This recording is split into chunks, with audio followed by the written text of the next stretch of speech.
आप जानते हो जो परमेश्वर की दया है वो बहुत बड़ी है, सच्ची। मैं समझाता हूं कैसे। जैसे मान लो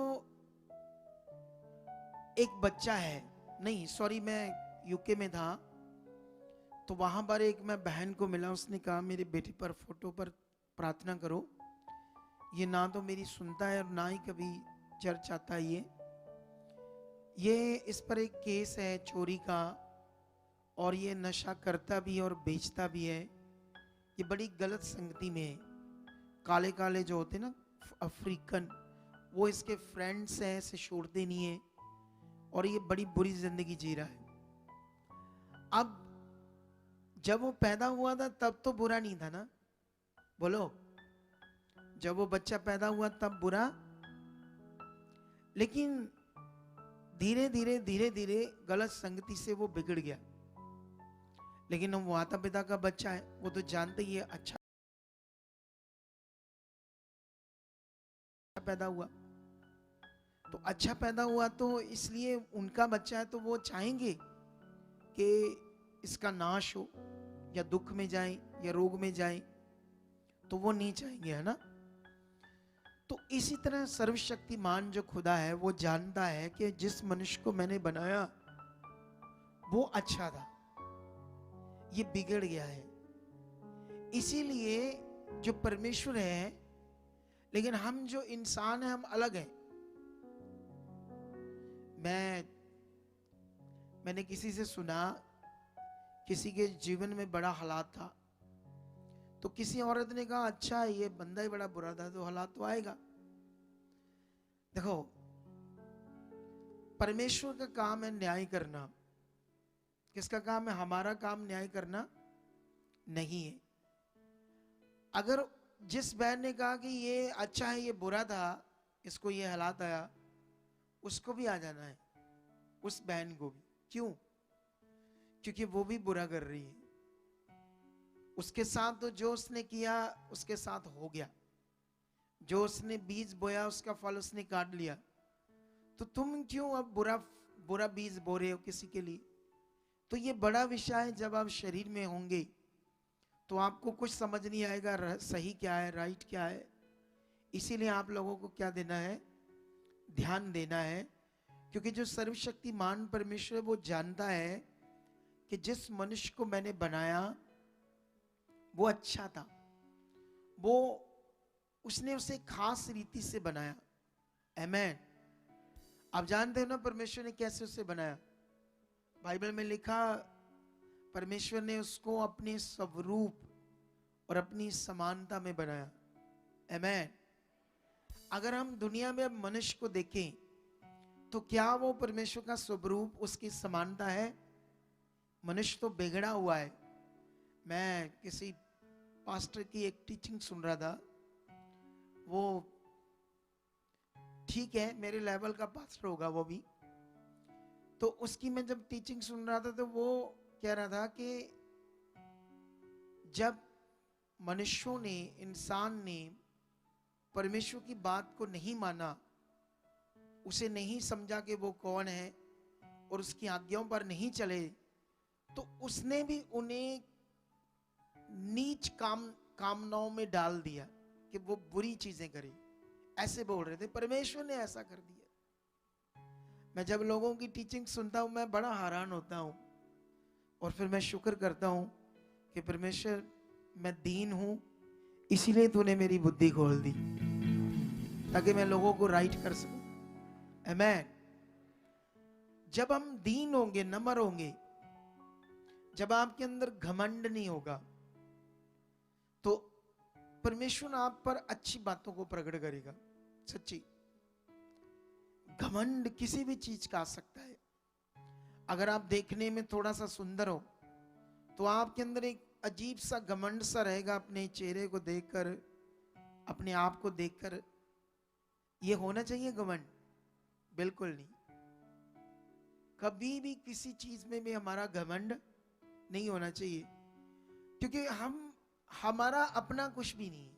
बोलो, क्या जिसका शरीर देखने में सुंदर है, चेहरा सुंदर है देखने में, क्या उसका अपना है वो?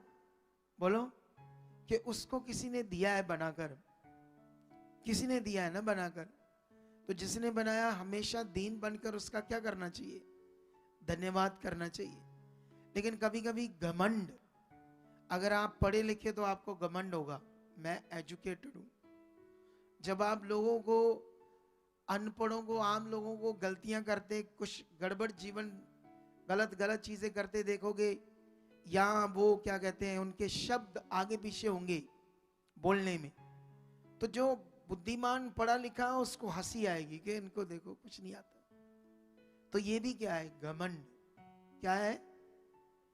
लेकिन दुनिया के मालिक को कोई घमंड नहीं है कि मैं इस दुनिया का मालिक हूं, वो इतना महान है। सोचकर देखो, उसको ये घमंड नहीं है कि मैं सर्वशक्तिमान हूं, तो ये इंसान पृथ्वी पर क्या कर रहे हैं। आमीन।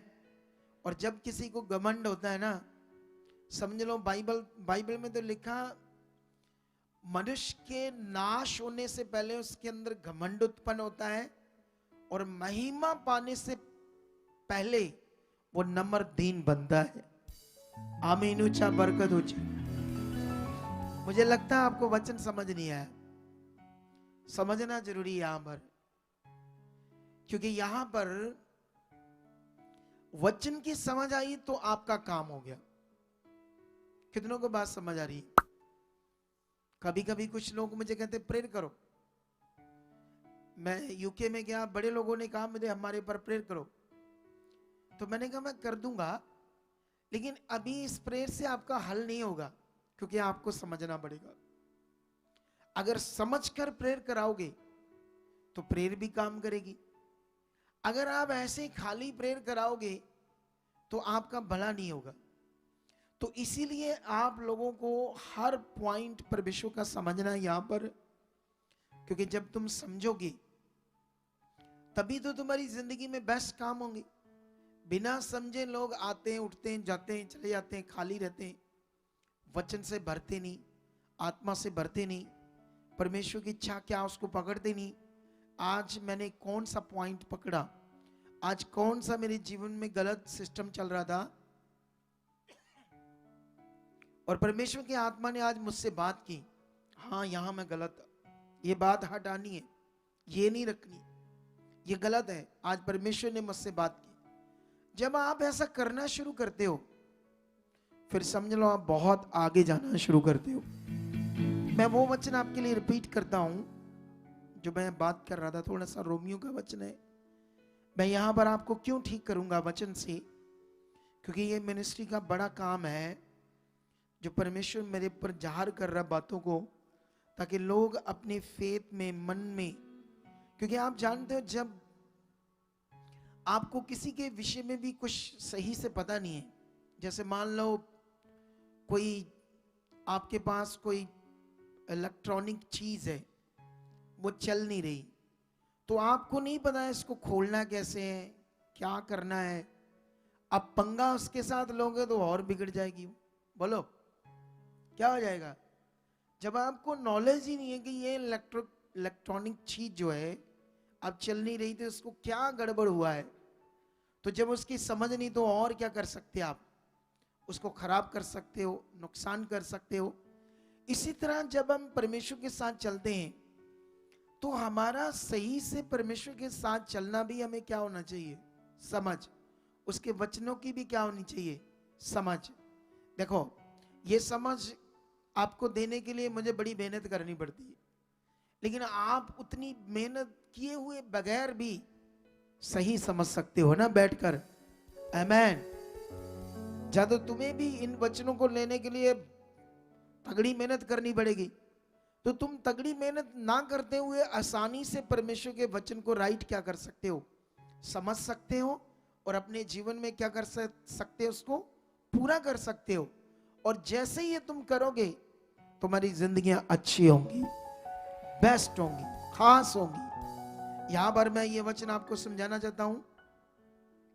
अगर तुम रोमियो 1 अध्याय का 18 से लेकर 23 तक वचन पढ़ोगे, सुनो ध्यान से, तो यहां पर परमेश्वर बात कर रहे हैं कि जो लोग हैं, चाहे वो संसार के लोग हो, चाहे चुने हुए लोग हो, उन्होंने क्या किया, अपने आप को बुद्धिमान समझा। वैसे तो ये बात संसार की हो रही है, बिलीवर्स की नहीं हो रही। किन की बात हो रही है यहां पर? शारीरिक लोगों की, जो संसार में, जैसे अभी नए नए लोग हैं, तो ये नए नए लोग आ तो रहे हैं, किस लिए आ रहे हैं? क्योंकि हालात हैं, बीमारियां हैं, रोग है। इन्होंने सुना है बीमारियां हैं, रोग है, अभी बारी नहीं आ रही, टेस्ट नहीं हो रहा, फिर बारी आती, फिर टेस्ट होते हैं, फिर डॉक्टर नहीं मिलता, कितना टाइम लग जाता है। उसके बाद डॉक्टर मिलता है, फिर मेडिसिन लिखता है, फिर ट्रीटमेंट चलता है, फिर तुम ध्यान देकर दवाइयां खाते। क्यों? क्योंकि वहां तुम्हारी समझ काम कर रही, वहां तुम्हारी समझ काम कर रही। दवाई खानी पड़ेगी और डॉक्टर के ढंग से खानी पड़ेगी, जितनी बार जैसे वो बताएगा वैसे खानी पड़ेगी। क्या डॉक्टर जब दवाई खाने को देता है, कोई भी व्यक्ति उसको आगे पीछे करके खाता है? उसी तरह से खाता है जैसे डॉक्टर समझाता है। शारीरिक दुनिया में तुम्हारी बुद्धि काम करती है, शारीरिक दुनिया में तुम्हारी समझ काम करती है, लेकिन अब तुम जब परमेश्वर के पास आए हो, तब क्या तुम्हें समझ क्यों नहीं आता क्या करना है? अगर ध्यान दिया तो तुम्हारे पास जबरदस्त जिंदगी होगी। ये तुम्हारा काम है, ध्यान देना। ध्यान देना हमारा काम है। नए नए लोग आ रहे हो, रुको, 1 2 3 महीने तो रुको, अलग समय आओ, सीखो। अगर कुछ समझ नहीं आया, अगर तुम्हारा काम नहीं है, सबका होना 100%, क्योंकि परमेश्वर की पावर पूरी दुनिया के हर मनुष्य के लिए। एक भी मनुष्य उसकी पावर के बिना, चंगाई के बिना, जीवन के बिना नहीं रहेगा। सबके लिए डिलीवरेंस है, सबके लिए छुटकारा है, पूरी दुनिया के लिए नियम है परमेश्वर का। जो लोग चंगाई नहीं पाते, जहां भला नहीं उनका होता, या उनको आशीष नहीं मिलती, उसका कारण वो सीख नहीं पाते। बड़े कारण होते हैं यहां पर। बड़े कारण क्या होते हैं? सबसे पहले कारण बिलीवर का आगे पीछे होना। उसके बाद कारण क्या वो सीख रहा है, सही कानून सीख रहा है परमेश्वर का। क्या पास्टर जो उसको प्रीच कर रहा है, क्या उसके पास सही कानून है परमेश्वर का, सही वचनों की समझ है परमेश्वर की? अगर नहीं है, तभी भी प्रॉब्लम होगी लोगों को, तभी भी वो चंगाई नहीं पा पाएंगे, तभी भी वो डिलीवरेंस नहीं पा पाएंगे। समझ आया या नहीं समझ आया? तो इसीलिए यहां पर जब मैं 18 से लेकर 23 तक पढ़ता हूं, तो परमेश्वर यहां पर बात करते हैं कि जो मनुष्य, संसार का संसारिक मनुष्य, मैंने अपने आप को हर एक मनुष्य पर प्रकट किया कि मैं हूं। आमेन। ये बात को ध्यान दो। इस दुनिया का जो मालिक है, यहां पर 18 से लेकर 23 तक वचन में बात हो रही है कि पूरी पृथ्वी के जो इंसान हैं, पूरी पृथ्वी के इंसानों पर मैंने अपने आप को प्रकट किया है। मैंने उनके मनों में अपने ज्ञान को प्रकट किया है कि मैं हूं। तो कैसे लिखा प्रकट किया है? परमेश्वर के अद्भुत काम, आसमान को बनाना, सूरज को बनाना, स्टार्स को बनाना, हवा को बनाना, बादल को बनाना, बारिश होना, हवा चलना, ये सारे जो काम हैं परमेश्वर के, ये अद्भुत चीजें उसने जो बनाई हैं, इससे मनुष्य ये तो जानता कि वो है। आमेन। कितनों को बात समझ आ रही? इस बात से मनुष्य तो जानता है कि हां, वो दुनिया बनाने वाला कोई है, कोई है। कौन है ये पता नहीं, कोई है इतना तो पता है, लेकिन एग्जैक्ट वो कौन है ये इंसान को पता नहीं है। लेकिन आगे क्या लिखा जा रहा है देखो, इस कारण के परमेश्वर को, ये मैं 21 पढ़ रहा, इस कारण के परमेश्वर को जानने पर भी इंसानों ने परमेश्वर के योग बढ़ाई और धन्यवाद ना किया, परंतु व्यर्थ विचार करने लगे, यहां तक कि उनका निर्बुद्धि मन अंधेरा हो गया। वह अपने आप को बुद्धिमान जताकर या बनकर मूर्ख बन गए और अविनाशी परमेश्वर की महिमा को नाशवान मनुष्य, पक्षियों, चुपायों, रेंगने वाली जंतुओं की मूर्त की समानता में बदल डाला। परमेश्वर यहां बात करते हैं कि मनुष्य ने अपने आप को बुद्धिमान समझा, मैं समझदार हूं, लेकिन मेरे सामने क्या बन गए? मूर्ख बन गए। और मैं तो अविनाशी परमेश्वर हूं, लेकिन उन्होंने क्या किया? मेरी जगह मनुष्यों को, जानवरों को, पत्थरों को, मिट्टी को दे दी। मुझे उसके समान बना दिया कि ये ईश्वर है, ये ईश्वर है, ये ईश्वर है। हालेलुया। कुछ समझ आ रहा है मेरी बात की नहीं आ रही? लेकिन यहां पर लिखा, इस कारण परमेश्वर ने उन्हें उनकी मन की अभिलाषाओं के अनुसार अशुद्धता के लिए छोड़ दिया कि वह आपस में अपने शरीरों का अनादर करें, क्योंकि उन्होंने परमेश्वर की सच्चाई को बदलकर झूठ बना डाला और सृष्टि की उपासना और सेवा की, ना कि उस सृजनहार की जो सदा धन्य है। यहां पर अब तुम्हें यह वचन समझना होगा। अगर हम और आगे पढ़ेंगे तो जितना इंसान पृथ्वी पर बुरा कर रहा है, क्या कर रहा है इंसान? जैसे वो लड़की अभी, वो एक टेलीकॉम की जॉब करती थी, जिनका काम था मैरिज करवाना। तो लोगों को झूठी मूठी फोटो दिखा करके इससे तुम्हारा रिश्ता कर देंगे, इतने पैसे डाल दो। तो बाद में रिश्ता नहीं करवाते थे, लोगों को ठगते थे। और वो लड़की खुद भी कितनी गलत थी, कितनी पाप में थी, वह विचार सब शैतान गलत गलत गलत उसकी जिंदगी में हो रहा था। तो ये सब यहां जो वचन है लिखा, परमेश्वर ने मनुष्यों के साथ ऐसा कर दिया। अजीब बात है ना? बोलो बोलो, ऊंचा बोलो। क्या? यस। मुकुट लाओ, मुकुट इनके सिर पे डालें हैं। पहले आंसर देने से पहले बात को समझो, मैं क्या बात कर रहा हूं। ये बड़ा जरूरी है हमारे लिए। मैंने कहा जो परमेश्वर के सेवक लोग हैं, वो लोग परमेश्वर के वचन को समझ नहीं पा रहे। कैसे समझ पाएंगे? क्योंकि लिखा ही ऐसे है। अब सीधा सीधा लिखा है कि परमेश्वर ने ही उनको उनका ऐसा जीवन बना दिया ना, ऐसे लिखा ना, अभिलाषों के अनुसार अशुद्धता के लिए छोड़ दिया कि वह आपस में अपने शरीरों का अनादर करे। इसलिए परमेश्वर ने उन्हें नीच कामनाओं के वश में छोड़ दिया, यहां तक कि उनको, उनकी स्त्रियों ने भी स्वाभाविक व्यवहार को उससे जो स्वभाव के विरुद्ध है बदल डाला, वैसे ही पुरुष भी।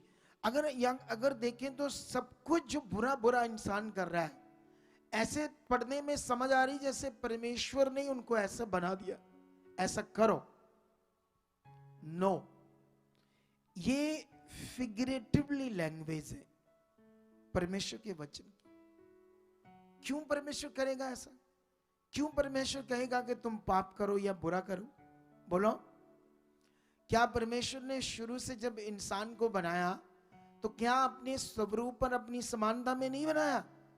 तो परमेश्वर का स्वरूप, परमेश्वर की समानता क्या ये है जो दुनिया पाप कर रही, या हम कर रहे थे?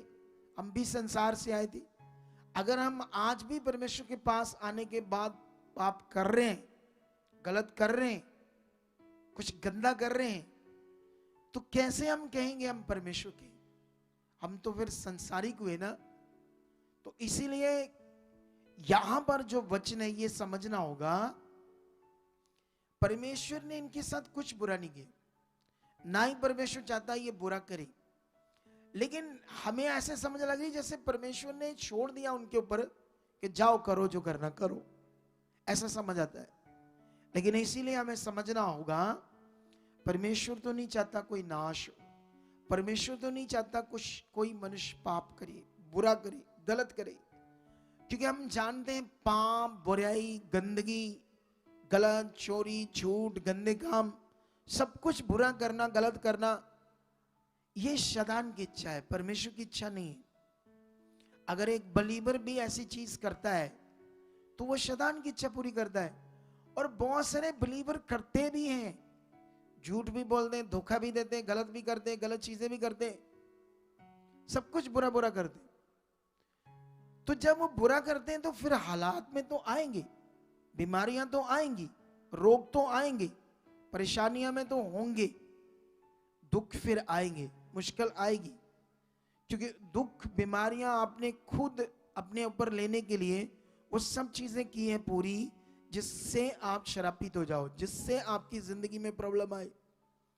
वरना परमेश्वर ने आपके लिए बेस्ट जीवन रखा है, सुंदर जीवन, खास जीवन, अच्छा जीवन। इसीलिए कभी भी किसी चीज का घमंड नहीं होना चाहिए। आप पढ़े लिखे हो तो बहुत अच्छी बात है, आपको इंग्लिश आती है तो बहुत अच्छी बात है, लेकिन परमेश्वर तो बात करते हैं, कहते हैं मैंने नीचों को, तुच्छों को, जो है भी नहीं, उन्हें चुन लिया, अनपढ़ों को, ताकि जो अपने आप को कुछ समझते हैं उनको क्या करूं, लज्जित करूं। आप जानते हो इसीलिए खुदाबंद यीशु ने 12 चेलों को चुना जो अनपढ़ थे, आम थे, और उनसे पूरी दुनिया को हिला के रख दिया। बड़े बड़े धर्म गुरु, बड़े बड़े एजुकेटेड लोगों को उन्होंने क्या कर दिया, हिला के रख दिया उन लोगों से। आज हमारी बारी है। क्या तुम भी चाहते हो कि तुम्हारे द्वारा तुम्हारा गांव हिल जाए? तुम भी चाहते हो कि गांव में पता चले मैं परमेश्वर की बेटी हूं, तो बेटा हूं? तो सबसे पहले अपने मन की रक्षा करनी शुरू कर दो। आपका कोई काम नहीं हुआ, धन्यवाद हो। आपका कोई नुकसान हो गया, डोंट वरी, परमेश्वर मेरा है। उसके बीच में क्या हो सकता है, कहां मिस्टेक हो सकती, क्या हो सकता, हमें नहीं पता, लेकिन जल्दी किए हुए मन को खराब नहीं करना, अपने मन को बनाकर रखना है। तो इसीलिए ये बड़ा विषय है कि यहां पर जो पढ़ने में वचन है वो ऐसा फील होता है। इसीलिए वो अगुआ बोल रहा था कि परमेश्वर ने उन लोगों को जो उसकी आज्ञा नहीं मानते, उसकी इच्छा में नहीं चलते, उनको उनकी कामनाओं पर छोड़ दिया ताकि वो गलत करें, बुरा करें। अजीब बात है ना ये वचन? ऐसा नहीं है। बोलो, समझना होगा वचन को। जब आपके अंदर वचन की सही समझ नहीं है तो याद रखना, फिर आप फंस जाओगे दुष्ट की जुक्ति में।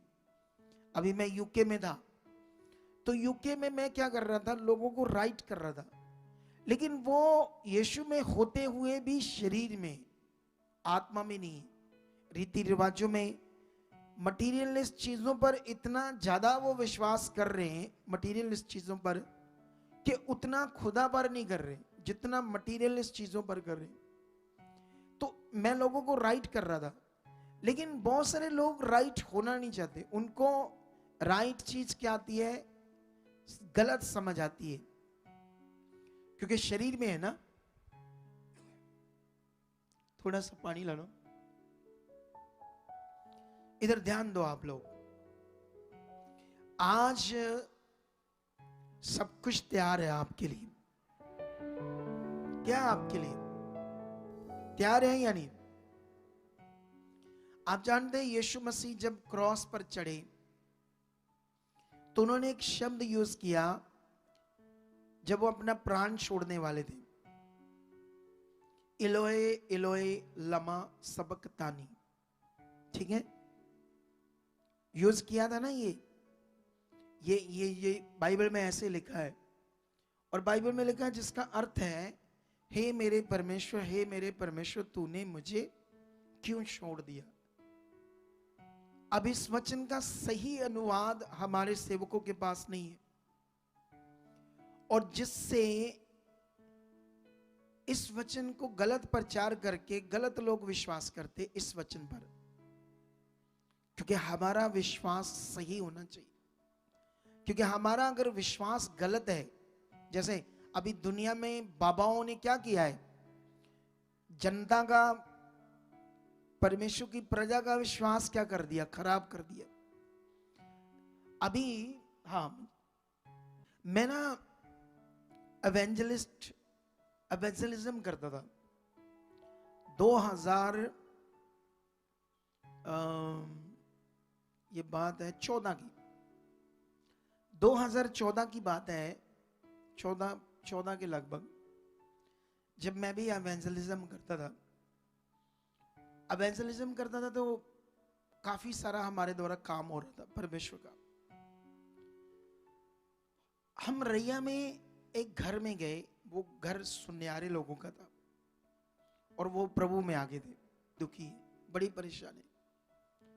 तो वो ये बोलकर खुद तो चले गई, हमारी पौहन करने के लिए, वो क्या कहते हैं, प्रौणाचारी, प्रौणाचारी करने के लिए हमारे लिए इंतजाम करने लगी खाने पीने की चीजों का।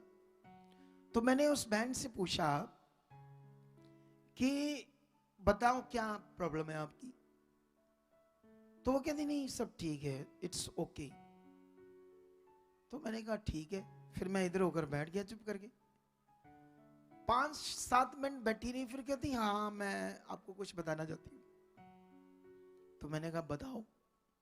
पहले तो उसने ना कर दी, फिर अपने आप उसका मन बन गया। वो कहती हम सिख फैमिली से हैं, अब इतने सन में मेरी शादी हुई, मेरे 2 बच्चे हुए, एक लड़की एक लड़का। तो जो मेरा पति था वो हमसे अमीर था, हम भी ठीक थे, मतलब मेरा पापा का भी ठीक ठीक काम था, मतलब ऐसा नहीं बिल्कुल नीचे थे, ठीक ठाक थे, कार भी थी हमारे पास, ठीक था, जिंदगी जी रहे थे। लेकिन जितना हमारे पास था इससे 2-3 गुना ज्यादा मेरे पति के पास था। तो शादी होगी, शुरू में तो ठीक था, लेकिन उसने और जगह ली, क्योंकि उसका सुनहरे का काम था, सोने का काम था, तो उसको इनकम ज्यादा हुई। उसने एक और बड़ी मेन रोड पर जगह ली, उस पर मॉल बनाया और मॉल में अपना और बड़ा शोरूम बनाया सुनहरे का। तो जिससे उसको बड़ा पैसा आने लगा, उसका बिजनेस और डेवलप हो गया।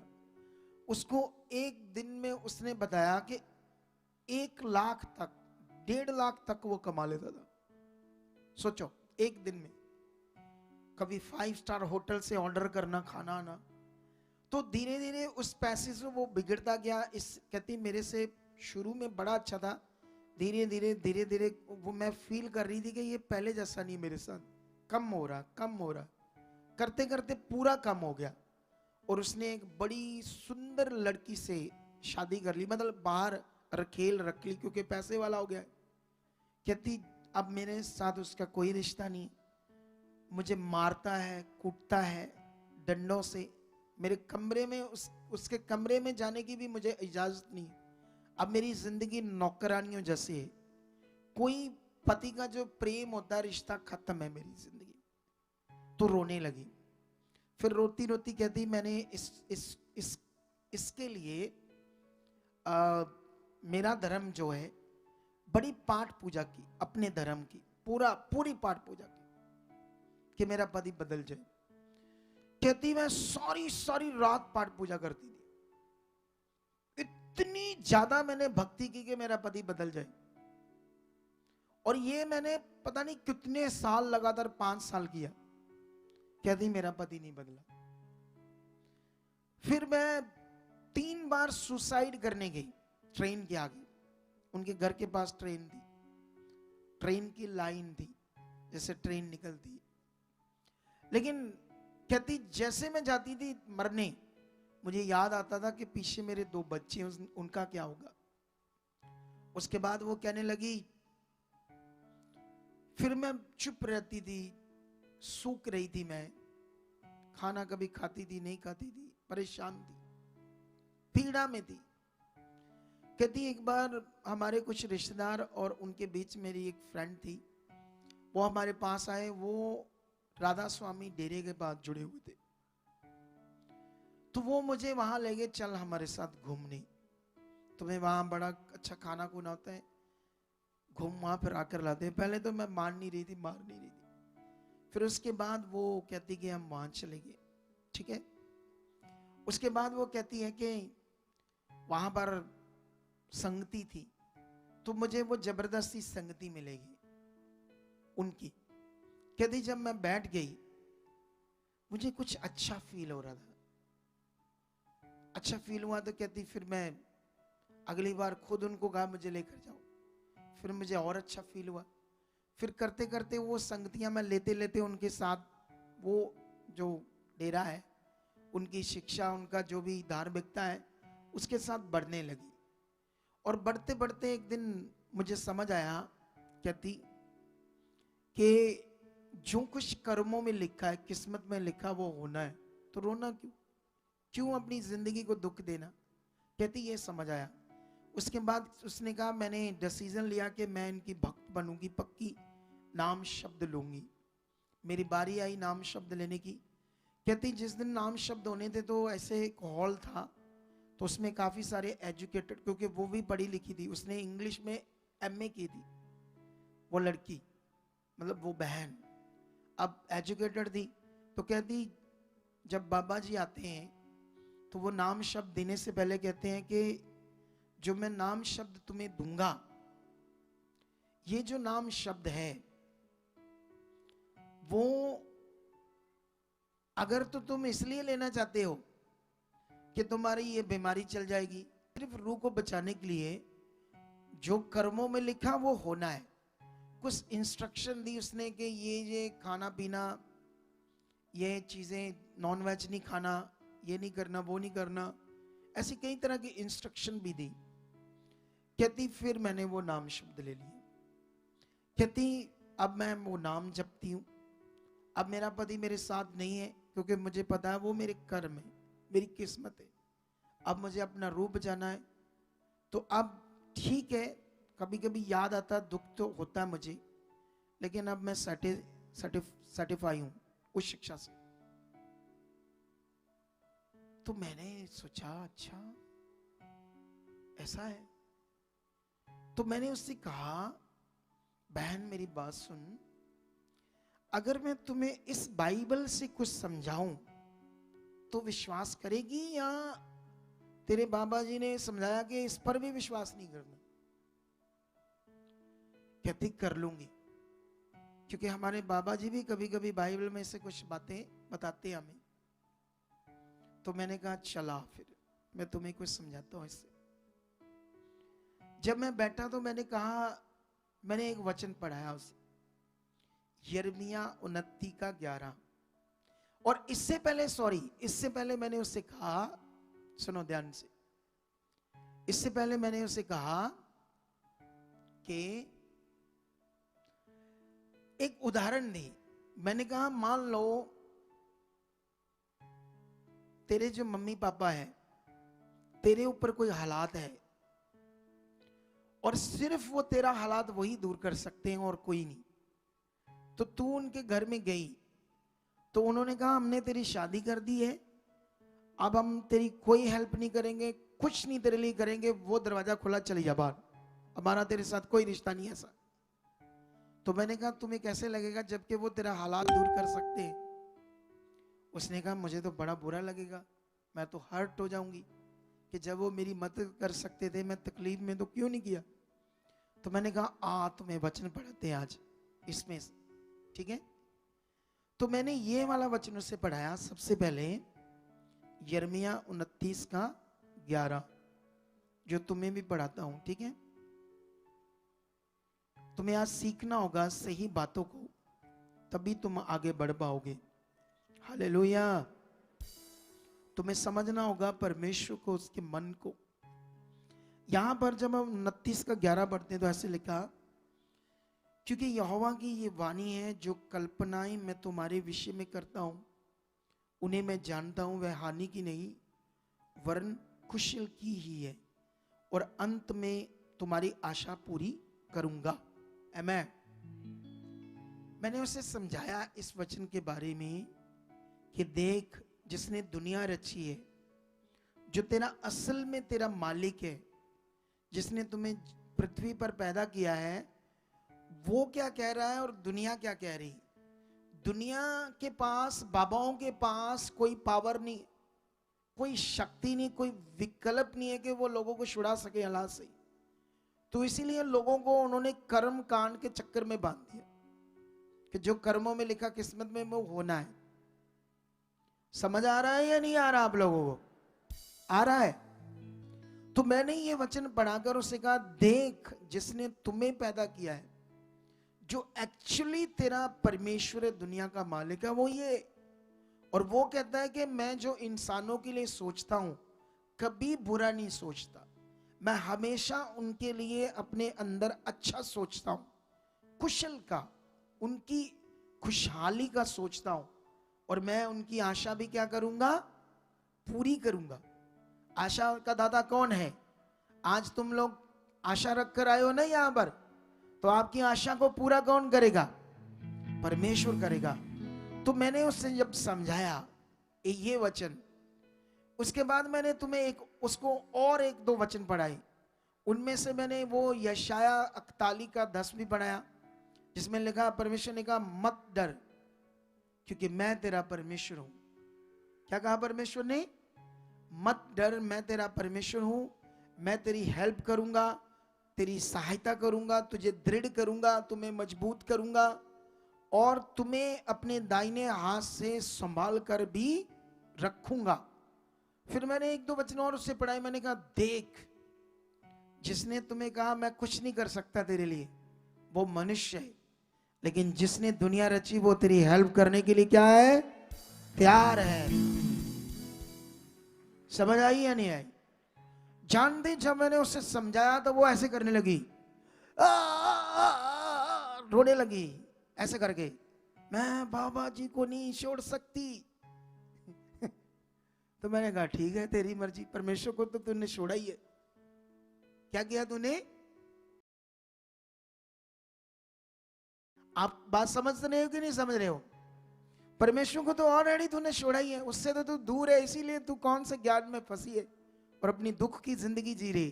तूने 5 साल भक्ति की, कुछ टाइम 1 साल खुदा के साथ चल, तेरा बंदा का वो पत्थर भी बदल देगा। बोलो, वो इतना सर्वशक्तिमान खुदाबंद है कि वो पत्थर को भी बदल सकता है, और तुम इंसान की बात कर रहे हो। कितनों को बात समझ आ रही? लेकिन इससे पहले तुम्हें अब परमेश्वर को समझना होगा, उसकी सच्चाई को समझना होगा, उसके वचनों को समझना होगा। आज प्रभु में चलने वाले लोग भी सेम संसार की तरह चल रहे हैं।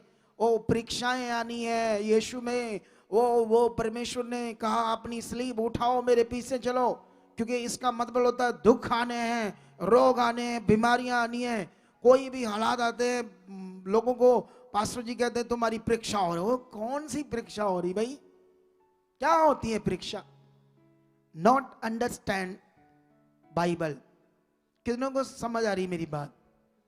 अरे बाइबल को आज समझना होगा, ये किस सिस्टम से लिखा गया, इसको कौन सा वचन किसके लिए था, कौन से वचन पूरे हो चुके हैं, कौन से वचन पूरे होने बाकी हैं, कौन सा वचन है जो तुम अपने जीवन पर अप्लाई कर सकते हो, कौन सा जीवन है जो तुम्हारे लिए अप्लाई करने के लिए नहीं है।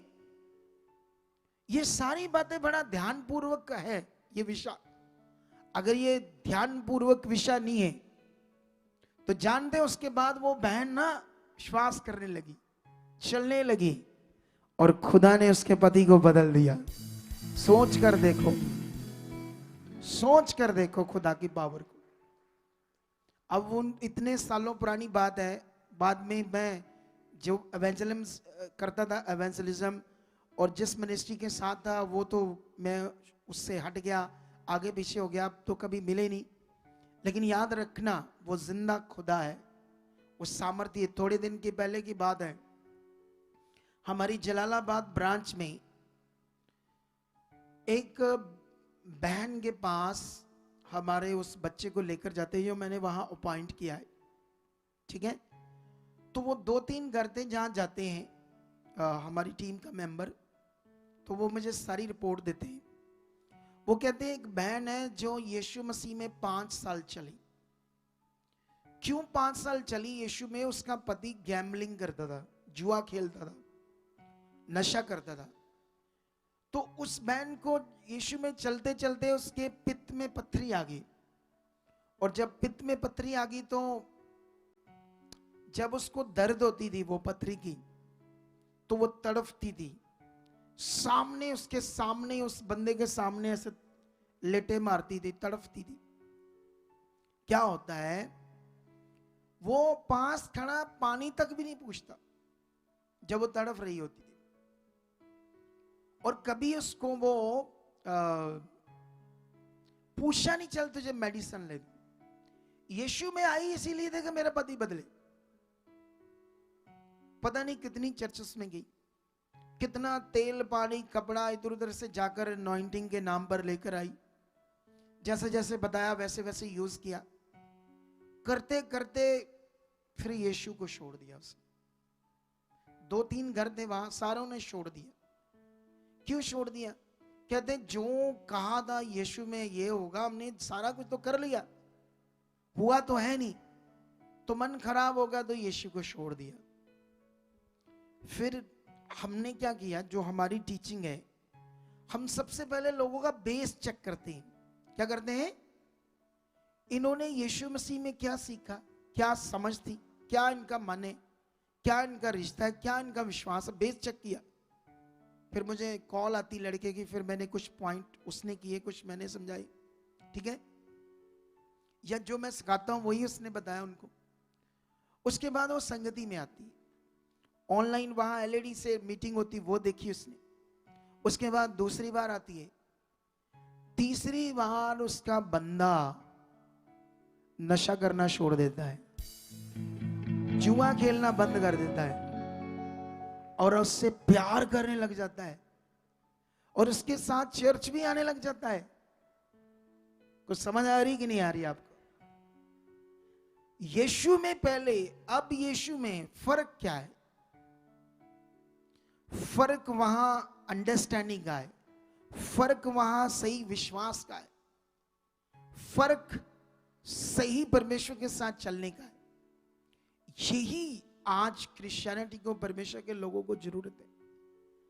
अगर ये नहीं हुआ ना, तो आने वाला समय क्रिश्चियंस लोगों के लिए खतरनाक बन जाएगा। सच्ची, आपस में ये झगड़ेंगे, आपस में बड़ी चीजें खराब हो जाएंगी। अगर ये चीजें राइटली लोगों के अंदर नहीं आई तो, क्योंकि वो शरीर से हम कर रहे हैं, आत्मा से नहीं। क्योंकि जिसके पास पवित्र आत्मा आ गया ना, उसको किसी भी दूसरी चीज की जरूरत नहीं है, किसी भी और चीज की जरूरत नहीं है जिससे उसका भला होना है, जिसके पास पवित्र आत्मा है। तो पवित्र आत्मा क्या है, कैसे है, कैसे वो काम करता है, क्या उसके साथ प्रैक्टिकल करना है, ये सब बातों को तुम लोगों ने सीखना है। क्योंकि आज जैसे दुनिया में ज्ञान है मनुष्यों का बनाया हुआ, आज बाइबल को क्यों हम समझ नहीं पा रहे? आप जानते हो, जब आप फिरौन के बारे में पढ़ोगे, मूसा के बारे में पढ़ोगे, तो वहां पर आप जब पढ़ोगे तो परमेश्वर ने मूसा को चुना जब इजरायली बड़ी तकलीफ में थे, दुख में थे। और जानते वो तकलीफ में थे, दुख में थे, तो परमेश्वर कुछ नहीं कर रहा था। क्योंकि परमेश्वर का लॉ ही ऐसा है, जब तक मनुष्य आगे नहीं आएगा विश्वास में, जब वो परमेश्वर से चाहेगा नहीं काम, तब तक परमेश्वर काम नहीं करता। अगर आप जुआ खेलते हो, आप नशा करते हो, आप गंदी चीजें करते हो, आप जब तक परमेश्वर के सामने अपने आप को उससे बाहर निकालने के लिए नहीं जाओगे, परमेश्वर के सामने नहीं रखोगे, वो तुम्हें नहीं निकालेगा। ये नियम है उसका। बोलो, ये नियम है खुदाबंद का। तुम्हें अपनी जिंदगी से हर बुरी चीज को दूर करने के लिए, अपने गंदे स्वभाव को, लड़ाई को, नशे को, गंदी बातों को, जो जो भी तुम्हारे जीवन में गलत है, अगर तुम चाहते हो वो मेरे से दूर हो जाए, तो तुम्हें परमेश्वर के सामने प्रैक्टिकल करना पड़ेगा, परमेश्वर के सामने जाना पड़ेगा। अगर तुम नहीं गए तो परमेश्वर नहीं तुम्हें हील करेगा, नहीं करेगा, ये उसका कानून है। लेकिन अब यहां पर ये बात तुम्हें सीखनी होगी। अब जानते हो, जब फिरौन राजा तशद्दुद कर रहा था, परमेश्वर के लोगों को बड़ा दुख दे रहा था, बाइबल में लिखा इजरायलियों ने परमेश्वर की दुहाई दी। जब दुहाई दी तो तब मूसा को चुना, और जब मूसा को चुना तो आप पढ़ना वहां पर क्या क्या लिखा है।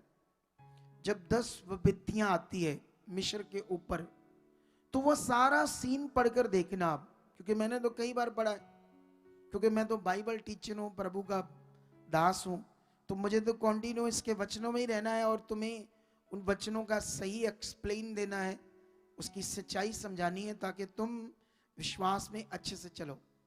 क्या करो? तो अभी ये बात सीख लो। अभी वहां पर जब आप पढ़ोगे तो वहां पर जब बड़े चमत्कार परमेश्वर करता है, पावर को प्रकट करता है, वो देश को हिला देता है। क्योंकि जब तक वो पावर देखेंगे नहीं, छोड़ेंगे नहीं, क्योंकि वो तो एक देश है, एक राजा है, गवर्नमेंट है, बहुत तगड़ी मिलिट्री पावर उनके पास, फौज है ना, सिपाही है, तो कैसे वो जाने देंगे? तो पावर को देखकर ही तो वो छोड़ेंगे। तो बाइबल में लिखा कई बार वो राजा घुटनों पर आ जाता था और मूसा से माफी मांगता था, परमेश्वर से भी माफी मांगता था, और वो कहता था मैंने तुम्हारे यहोवा के विरुद्ध पाप किया है, प्रार्थना करो वो मेरा पाप माफ करे, तुम भी मुझे माफ कर दो और अपनी प्रजा को ले जाओ, परमेश्वर की प्रजा को ले जाओ। और जैसे ही बाइबल में पढ़कर देखना ये कहता था, और लिखा परमेश्वर उसके मन को कठोर कर देता था। ऐसे पढ़कर देखना क्या कर देता था राजे के मन को, कि तूने मेरे लोगों को जाने। हाँ, अजीब बात होगी, अजीब बात होगी ना ये, बोलो। हमारे लोगों ने कभी ध्यान नहीं दिया। जब बुद्धि खुलती है फिर पता लगता है। जब मेरी बुद्धि खुली थी ये वचन मुझे समझ आते हैं। कहते हैं मैं जब यूके में था तो मैं सुबह पढ़ रहा था उठकर वचन, तो मैं मरकस की बुक मुझे खुदा ने कहा पढ़, तो मैं वहां पर इन दिनों में जब मैं उस दिन मरकस पढ़ रहा था मैं हैरान हो गया। इतनी नई चीजें परमेश्वर मुझे समझा रहा था। ये स्पिरिट से होगा। तो तुम्हें अब से आने वाले जो दिन होंगे ना तुम्हारे लिए इस मिनिस्ट्री में जबरदस्त होंगे। जो कुछ तुम सीखोगे वो अद्भुत होगा। अद्भुत अद्भुत बातें, अद्भुत चीजें। तुम्हें मैं कभी नेगेटिव नहीं होने दूंगा। मैं अपने वचन से तुम्हें हमेशा परमेश्वर के साथ पॉजिटिव बनाऊंगा। उसका खास मन तुम्हारे ऊपर जाहिर करूंगा, जिसे तुम्हारा रिश्ता प्यार परमेश्वर के साथ गूढ़ा बना रहे, गूढ़ा गूढ़ा गूढ़ा। हालेलुया। क्योंकि वो प्यार तुम्हें मैं समझाऊंगा जो परमेश्वर ने तुम्हारे साथ किया है।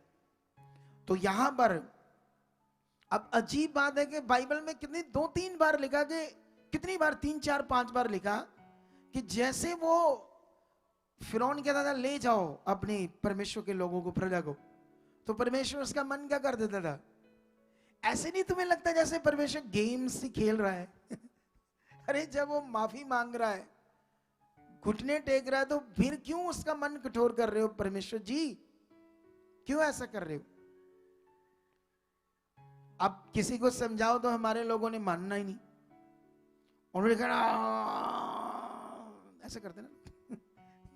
जब वो क्या कहते हैं, वो करते नहीं, क्या कहते हैं, मैं नहीं मानना, ये वो झगड़ा बहस, तो बहस को मैं नहीं मानना, ऐसे करते ना लोग।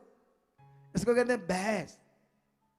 एक्चुअली पुराने नियम में जितना शैतान का काम था वो एक ऐसी लैंग्वेज में परमेश्वर ने रखा कि शैतान का काम को भी परमेश्वर अपने ऊपर लेकर बात कर रहा है। अब क्यों पुराने नियम में ऐसा परमेश्वर कर रहा है, जितना मेरे पास ज्ञान है उससे तुम्हें समझा सकता हूं। क्योंकि पुराने नियम में तुम्हें शैतान थोड़ा सा समझ आएगा। क्या समझ आएगा? 3-4 जगह पर नाम आता है शैतान का, सिर्फ 3-4 जगह पर पूरे पुराने नियम में। 5000 साल का रिकॉर्ड है। कहीं भी कोई भी शिक्षा नबियों को परमेश्वर ने नहीं दी शैतान के बारे में। कोई भी शिक्षा शैतान के बारे में, दुष्ट आत्मा के बारे, कोई भी पुराने नियम में शिक्षा नहीं। दुष्ट आत्मा क्या है, वो क्या करती, कोई भी शिक्षा नहीं। लेकिन जब तुम नए नियम में आओगे तो सारा कुछ प्रकट कर दिया परमेश्वर। नए नियम में शैतान क्या है, उसकी सेना क्या है, उसके काम क्या है, सब कुछ बता दिया। पुराने नियम में क्यों नहीं बताया? वो 5000 साल का रिकॉर्ड है, जबकि सबसे ज्यादा तेज काम शैतान पुराने नियम में कर रहा था। नए नियम में तो आ गया है उसका काम को बंद करने वाला कौन? यीशु, उसके सिर को कुचलने के लिए। लेकिन वहां पर नहीं लिखा, ताकि ये बात क्योंकि वो पहले संसार करप्ट था, श्रापित था। अब परमेश्वर उसके बारे में समझ नहीं रखना चाहता था उनके बारे में, ताकि वो तो शायद उसको ही पूजा करते।